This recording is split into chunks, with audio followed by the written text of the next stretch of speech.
Ces rachats ont parfois fait polémique. Les plus anciens de ces hôtels particuliers datent du XVIIe siècle. Des joyaux historiques construits par les plus grands aristocrates pour recevoir et éblouir. Il y en a 400 dans la capitale, convoités par les grandes fortunes du monde entier. Des acheteurs que Marc Foujol côtoie tous les jours. Il est agent immobilier spécialisé dans le très haut de gamme. Et il vend régulièrement des hôtels particuliers. Combien ça coûte un hôtel particulier? Bon, ça dépend, vous savez, il y a tous les prix, mais il y a tous les prix.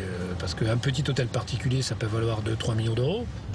Et pour les plus beaux, on peut atteindre des dizaines de millions d'euros. Ce que les riches étrangers apprécient, c'est surtout l'espace. Celui-ci, dans le 16e arrondissement, a été récemment revendu la mort dans l'âme par son propriétaire français. Voilà, donc ça c'est un hôtel particulier unifamilial, c'est quelque chose d'assez exceptionnel, avec une entrée cochère,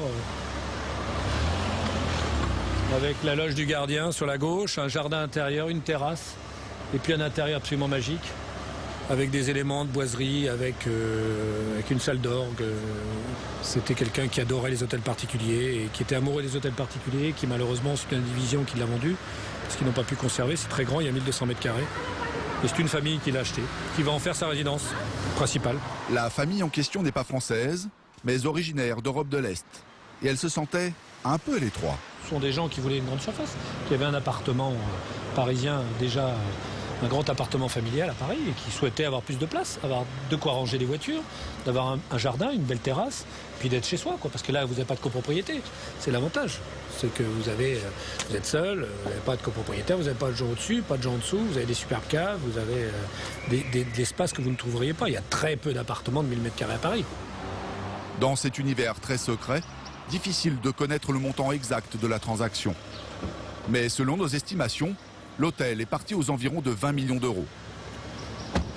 Et les acheteurs sont prêts à mettre beaucoup plus pour les bâtiments classés du XVIIe et du XVIIIe siècle.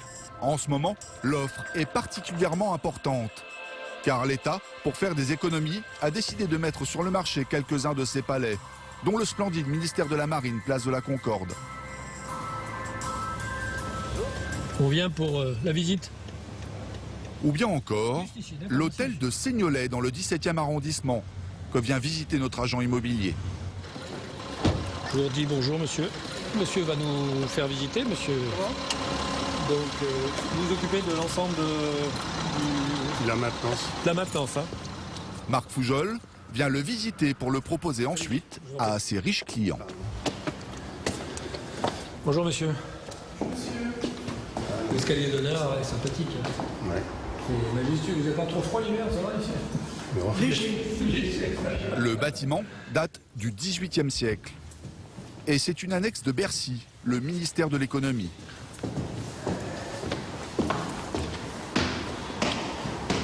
Ça leur fait du sport, les ministres. Hein. Ah oui.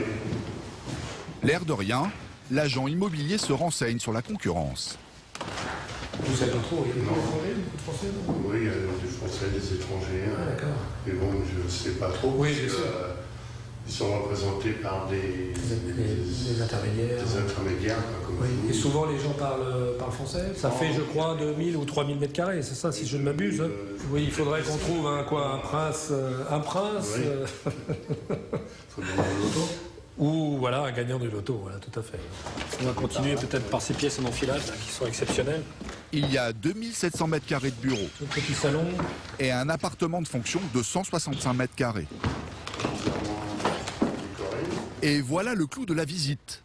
Le bureau où vient travailler la ministre Christine Lagarde quand elle n'est pas à Bercy. Ah, ça, c'est le plus beau bureau, ça. Exceptionnel. Exceptionnel. L'hôtel réserve une dernière surprise. 1200 mètres carrés de jardin, un peu bruyant, mais avec vue sur la Seine. Ouais, sympathique. Donc on donne sur le quai. C'est exceptionnel. Exceptionnel. Ici, l'État ne vend pas, mais propose de louer avec un bail très longue durée. Pour devenir locataire, il faudra par exemple débourser 25 millions d'euros pour 60 ans. Et ce sont plutôt des étrangers qui sont candidats. Il y a une question de budget aussi. question de budget. Il y a des entreprises, il y a des sociétés multinationales qui sont représentées avec des sièges sociaux ailleurs, à l'étranger, des Américains, des Anglais, des gens du Moyen-Orient, des Chinois. On a beaucoup de demandes aujourd'hui.